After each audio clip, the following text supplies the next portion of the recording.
നമസ്കാരം. ഇതുവരെ കേരളക്കര കണ്ടത് ബി.ജെ.പിയുടെ ചെറിയ ഒരു ട്രയൽ മാത്രം.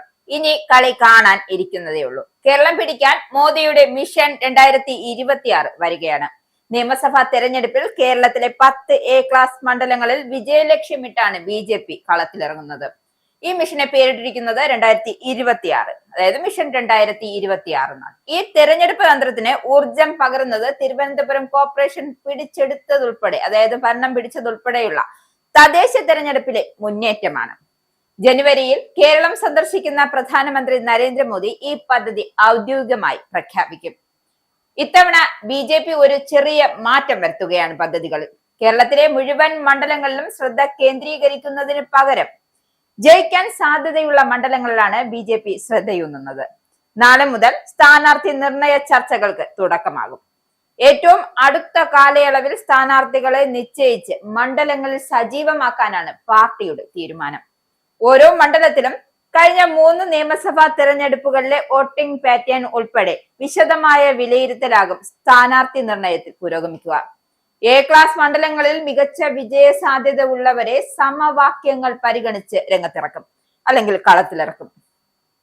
ഈ തെരഞ്ഞെടുപ്പിനപ്പുറം, അതായത് 2031 നിയമസഭാ തെരഞ്ഞെടുപ്പ് കൂടി മുൻകൂട്ടി കണ്ടുകൊണ്ടാണ് മണ്ഡലങ്ങളിൽ സജീവമായി പ്രവർത്തിച്ച് സ്വാധീനം ഉറപ്പിക്കാൻ കെൽപ്പുള്ളവരെ അല്ലെങ്കിൽ കഴിവുള്ളവരെ മറ്റു നിയമസഭാ മണ്ഡലങ്ങളിൽ സ്ഥാനാർത്ഥികളായി നിർദ്ദേശിക്കണമെന്നും ജില്ലാ നേതൃത്വങ്ങൾക്ക് നിർദ്ദേശം നൽകിയിട്ടുണ്ട്. ഇത്തവണ ക്രിസ്ത്യൻ വോട്ടുകൾ പാർട്ടിക്ക് അനുകൂലമെന്ന വിലയിരുത്തലും സ്ഥാനാർത്ഥി നിർണയത്തെ പ്രതിഫലിക്കുമെന്നും നേതാക്കൾ വ്യക്തമാക്കുന്നുണ്ട്. തിരുവനന്തപുരം ജില്ലയിലെ 3 മണ്ഡലങ്ങളിൽ ബി.ജെ.പി വിജയം പ്രതീക്ഷിക്കുന്നുണ്ട്. നേമത്ത് രാജീവ് ചന്ദ്രശേഖരം, കഴക്കൂട്ടത്ത് വി മുരളീധരനും വട്ടിയൂർക്കാവിൽ ആർ ശ്രീലേഖയും മത്സരിക്കുമെന്നാണ് നിലവിലുള്ള സൂചനകൾ. തിരുവനന്തപുരം മണ്ഡലത്തിൽ ജി കൃഷ്ണകുമാർ, ആറ്റിങ്ങലിൽ പി സുധീർ, ചിറയൻകീഴിൽ ആശാനാഥ് എന്നിവരുടെ പേരുകളാണ് മുൻഗണനാ പട്ടികയിലുള്ളത്.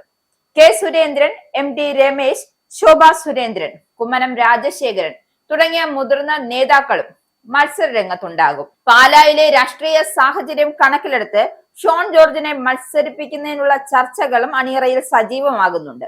കഴിഞ്ഞ നിയമസഭാ ലോക്സഭാ തെരഞ്ഞെടുപ്പുകളിൽ മുന്നേറ്റം ഉണ്ടാക്കിയതും പാർട്ടി വിജയസാധ്യത കൽപ്പിക്കുന്നതുമായ 36 എ ക്ലാസ് മണ്ഡലങ്ങളിലാണ് ഇതിനായി തിരഞ്ഞെടുക്കുന്നത്. തദ്ദേശ തെരഞ്ഞെടുപ്പിലെ കണക്കനുസരിച്ച് 30,000-ലധികം വോട്ടുകളുള്ള 29 മണ്ഡലങ്ങളിലും 40,000-ലധികം വോട്ടുകളുള്ള 7 മണ്ഡലങ്ങളിലും പ്രവർത്തനങ്ങൾ ശക്തിപ്പെടുത്തും. നേമം, വട്ടിയൂർക്കാവ്, കഴക്കൂട്ടം, തൃശൂർ, പാലക്കാട് തുടങ്ങിയ 10 മണ്ഡലങ്ങളിൽ വിജയം ഉറപ്പിക്കാനാണ് പാർട്ടിയുടെ പ്രധാനമായ തീരുമാനവും.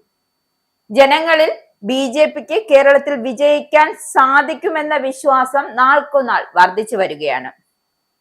തൃശൂരിലെ ലോക്സഭാ വിജയവും 45 വർഷത്തെ ഇടതു ഭരണം അവസാനിപ്പിച്ച് ബി.ജെ.പി അധികാരം പിടിച്ച തിരുവനന്തപുരം കോർപ്പറേഷനിലെ ഭരണവും ഇതിന് വ്യക്തമായ തെളിവാണ്.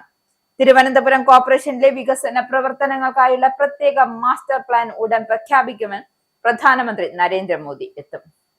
എന്തായാലും ഇനി ബി.ജെ.പിയുടെ കാലഘട്ടമാണ് വരാനിരിക്കുന്നത്.